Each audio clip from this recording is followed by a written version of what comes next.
the 22nd of December. She hurried out to meet him, and a little Bob in his comforter, he had need of it, poor fellow, came in. His tea was ready for him on the hob, and they all tried who should help him to it most. Then the two young Cratchits got upon his knees and laid, each child a little cheek against his face, as if they said, "Don't mind it, father, don't be grieved." Bob was very cheerful with them, and spoke pleasantly to all the family.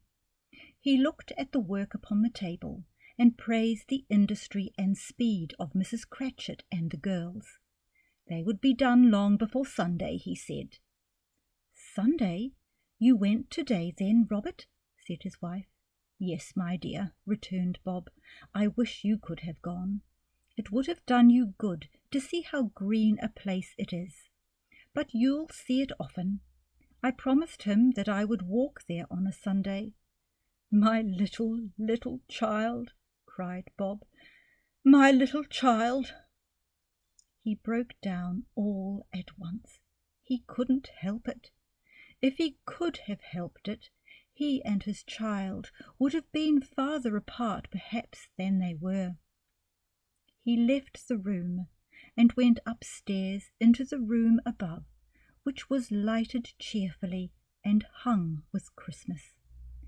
There was a chair set close beside the child, and there were signs of someone having been there lately. Poor Bob sat down in it, and when he had thought a little and composed himself, he kissed the little face.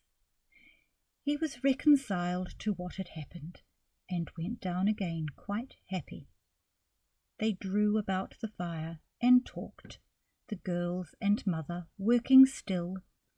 Bob told them of the extraordinary kindness of Mr. Scrooge's nephew, whom he had scarcely seen but once, and who, meeting him in the street that day, and seeing that he looked just a little down, you know, said Bob, inquired what had happened to distress him.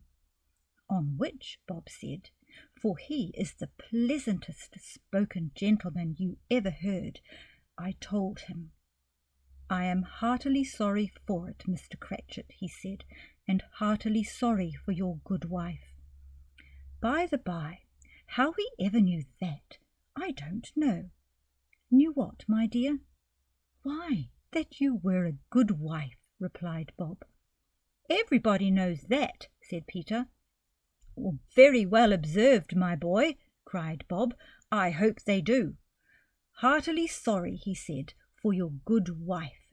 If I can be of any service to you in any way, he said, giving me his card, that's where I live. Pray come to me. Now it wasn't, cried Bob, for the sake of anything he might be able to do for us, so much as for his kind way, that this was quite delightful. It really seemed as if he had known our Tiny Tim and felt with us.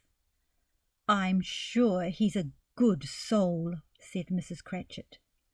You would be surer of it, my dear, returned Bob, if you saw and spoke to him. I wouldn't be at all surprised, mark what I say, if he got Peter a better situation. Only hear that, Peter, said Mrs. Cratchit. And then, cried one of the girls, Peter will be keeping company with someone and setting up for himself. Get along with you, retorted Peter, grinning. It's just as likely as not, said Bob, one of these days, though there's plenty of time for that, my dear. But however and whenever we part from one another, I am sure we shall none of us forget poor Tiny Tim, shall we, or this first parting that there was among us?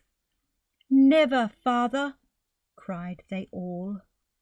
And I know, said Bob, I know, my dears, that when we recollect how patient and how mild he was, although he was a little child, we shall not quarrel easily among ourselves, and forget poor Tiny Tim in doing it.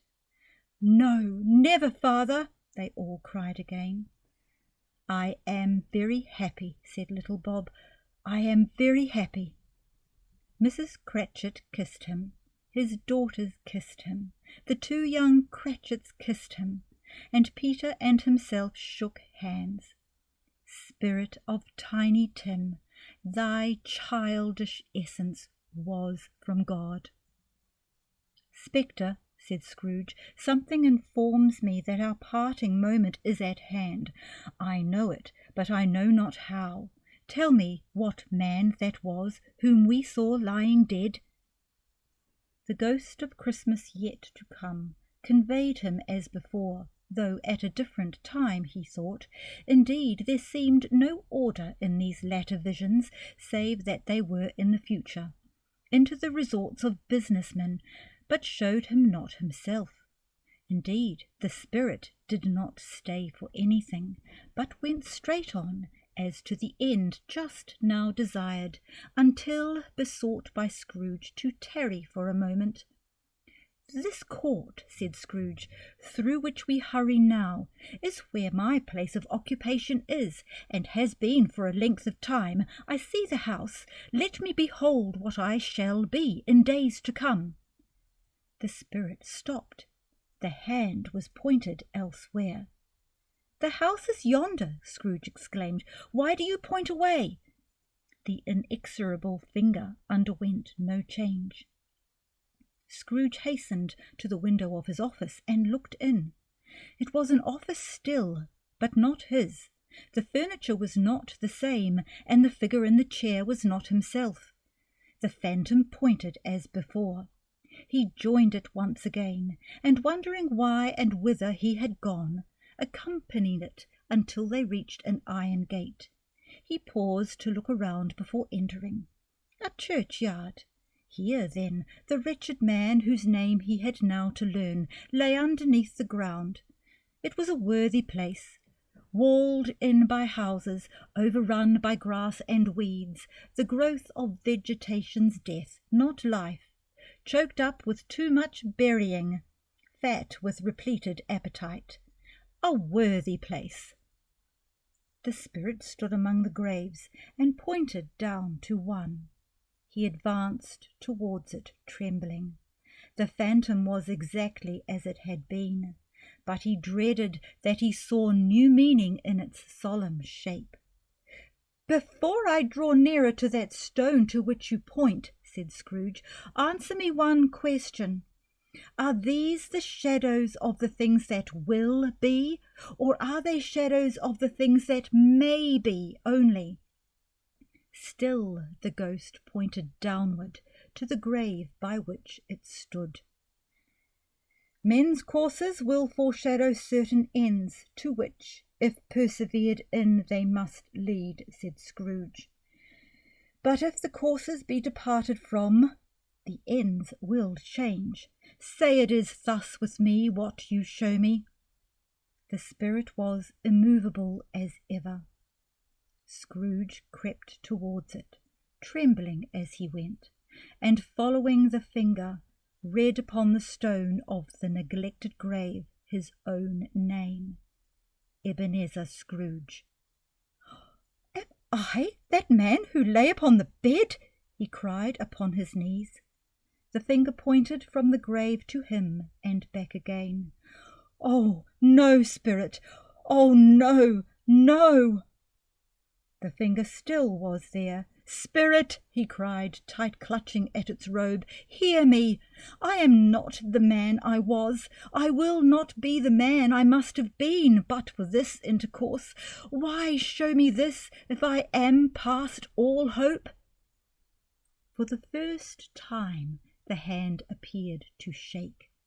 "Good spirit," he pursued, as down upon the ground he fell before it, "your nature intercedes for me and pities me.